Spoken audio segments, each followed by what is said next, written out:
Welcome friends, आज हम cover करेंगे 20 जून के इम्पोर्टेंट करंट अफेयर्स। अगर आप किसी भी कॉम्पिटिटिव एग्जाम के लिए प्रिपेयर कर रहे हैं तो ये करंट अफेयर्स काफ़ी हेल्पफुल हैं। इसी के साथ हम स्टैटिक जीके भी कवर करेंगे।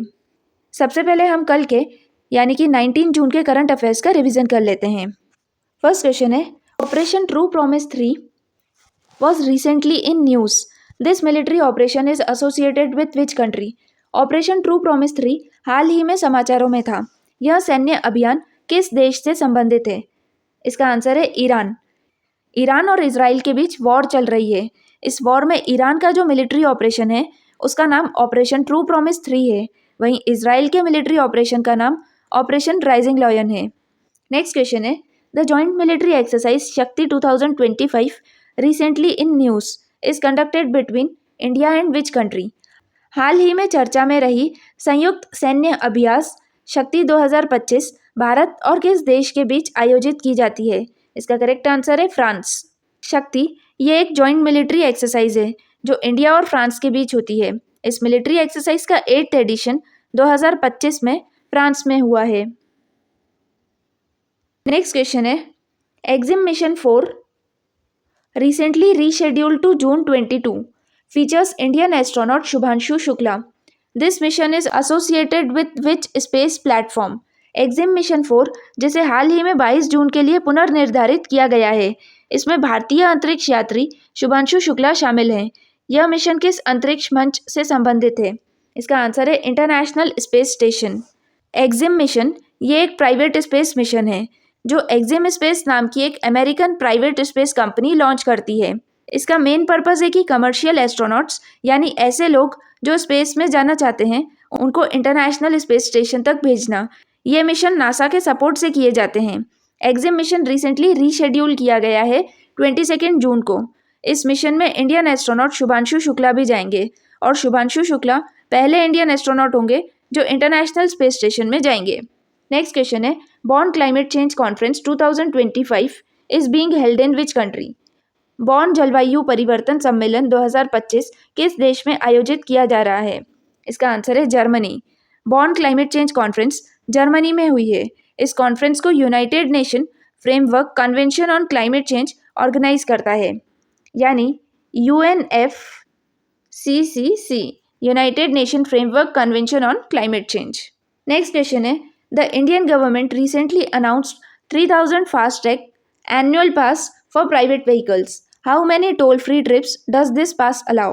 भारत सरकार ने हाल ही में निजी वाहनों के लिए 3,000 रुपये का फास्टैग वार्षिक पास घोषित किया है। यह पास कितनी टोल फ्री यात्राओं की अनुमति देता है? इसका आंसर है 200।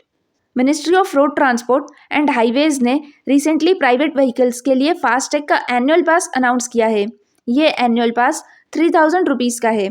इस पास के थ्रू या तो 200 बार टोल फ्री ट्रैवल कर सकते हैं या फिर 1 साल तक इसे यूज़ कर सकते हैं, जो भी पहले कंप्लीट हो जाए। इसका मेन पर्पस हाईवे ट्रैवल को कन्वीनियंट और इकोनॉमिकल बनाना है। नेक्स्ट क्वेश्चन है, what is the unofficial name of the new कोविड-19 subvariant NB 1.8.1 currently under WHO monitoring.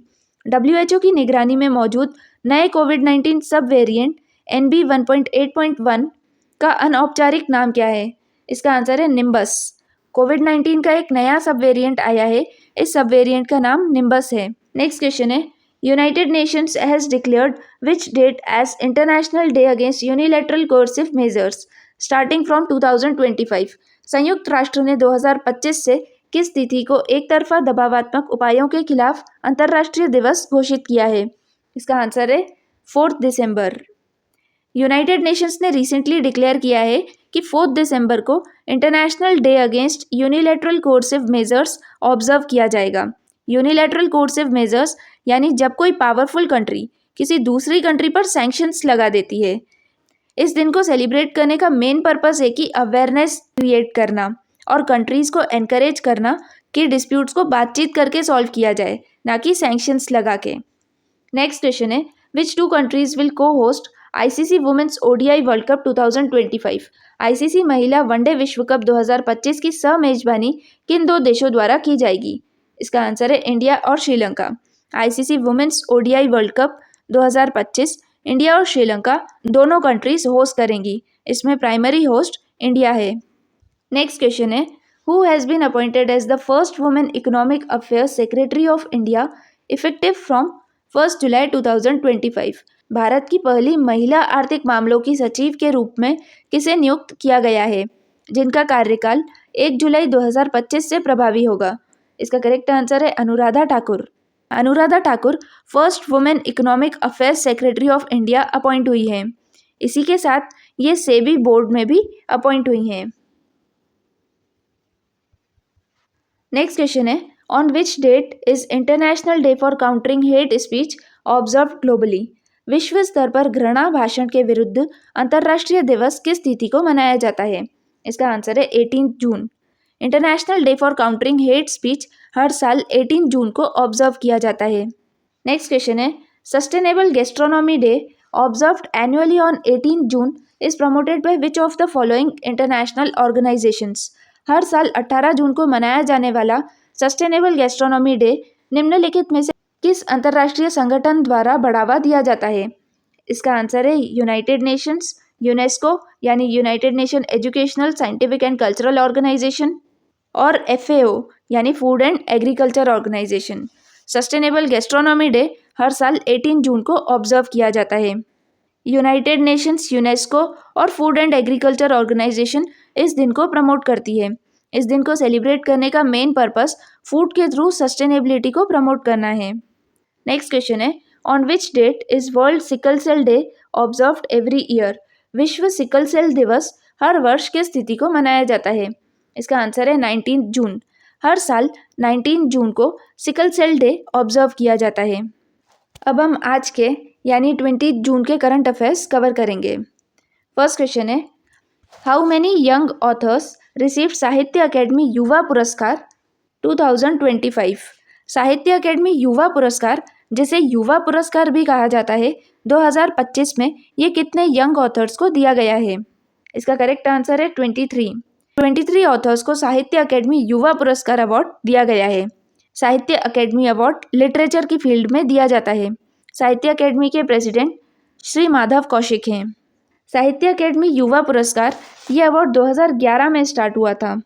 इस अवार्ड को साहित्य अकेडमी यानी India's national academy of letters देती है।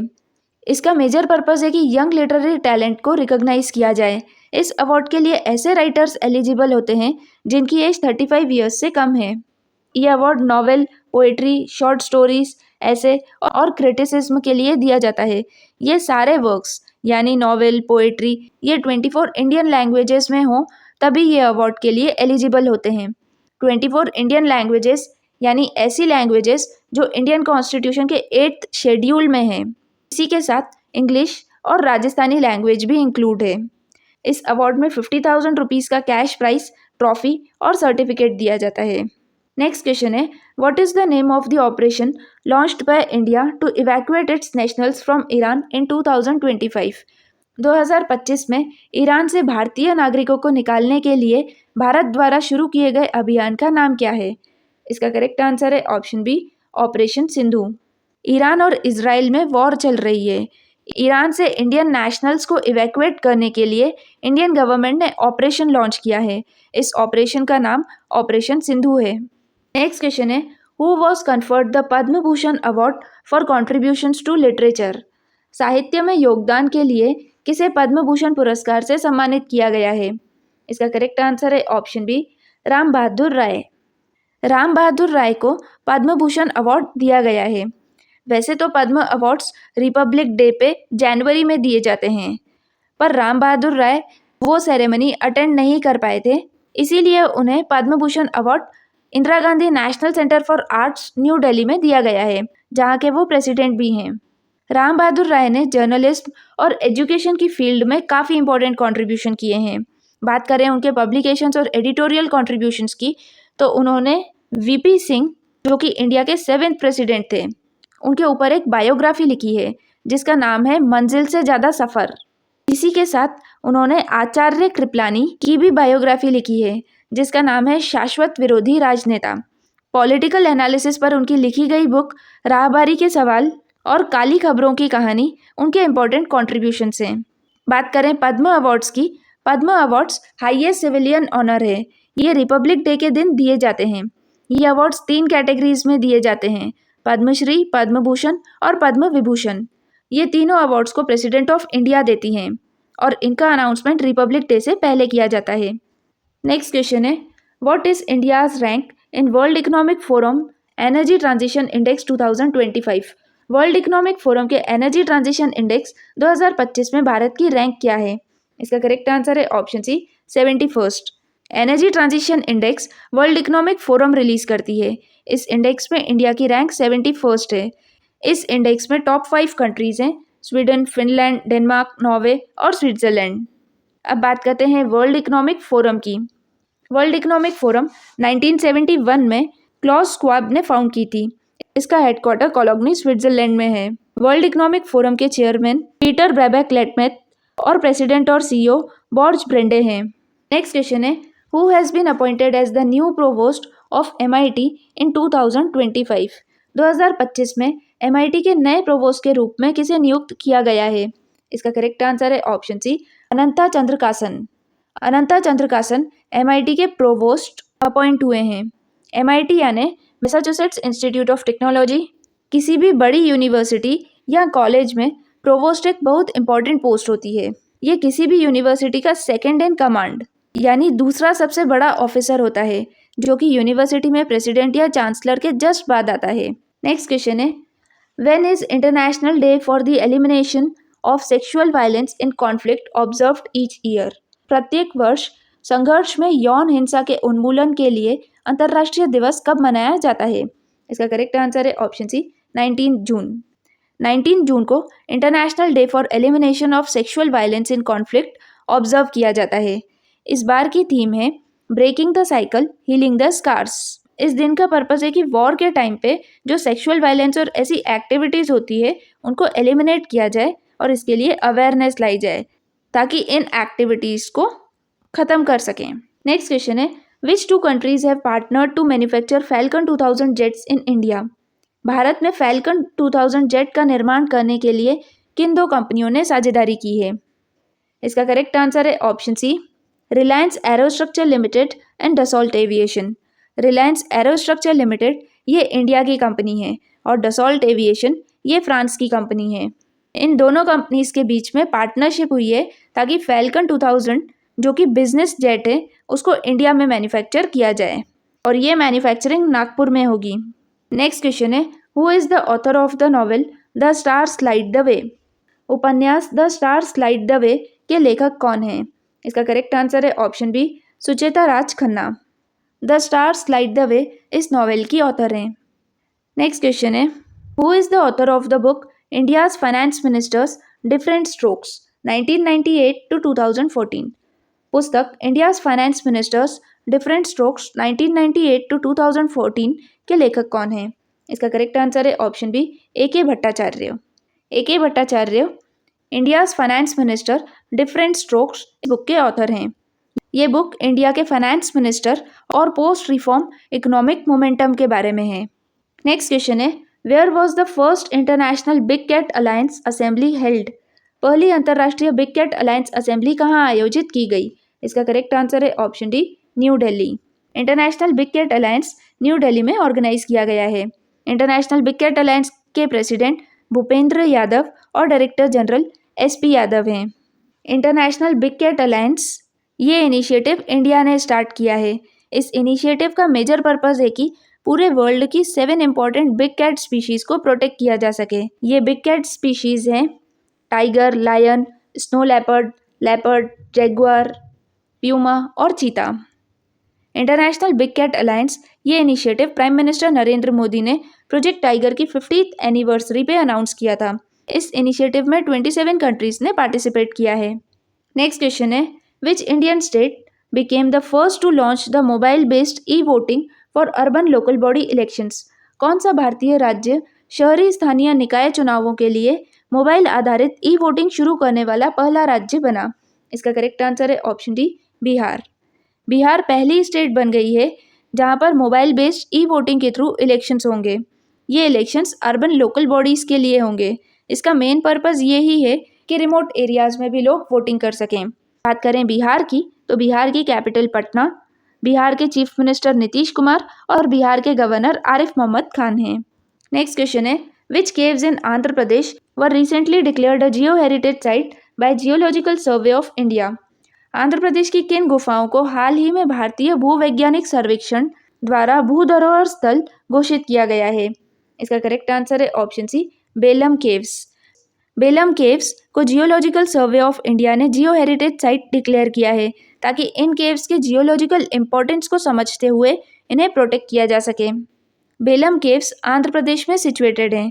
बात करें आंध्र प्रदेश की, तो आंध्र प्रदेश की कैपिटल अमरावती है। आंध्र प्रदेश के chief minister N Chandrababu Naidu और आंध्र प्रदेश के गवर्नर सैयद अब्दुल नज़ीर हैं। बात करें जियोलॉजिकल सर्वे ऑफ इंडिया की, जियोलॉजिकल सर्वे ऑफ इंडिया के फाउंडर हैं थॉमस ओल्डहम। ये 1851 में फाउंड किया गया था। जियोलॉजिकल सर्वे ऑफ इंडिया का हेडक्वार्टर कोलकाता वेस्ट बंगाल में है। फ्रेंड्स, आज का क्वेश्चन है, what is India's rank in World Economic Forum energy transition index 2025? World Economic Forum के एनर्जी ट्रांजिशन इंडेक्स 2025 में भारत की रैंक क्या है? इसके ऑप्शन है ए 55th, बी 63rd, सी 71st और डी 84th। फ्रेंड्स, वीडियो देखने के बाद इस क्वेश्चन का आंसर आप कमेंट सेक्शन में ज़रूर बताएं। अगर ये वीडियो आपके लिए हेल्पफुल रहा है तो प्लीज़ लाइक कीजिए और चैनल को सब्सक्राइब कीजिए। Thank you.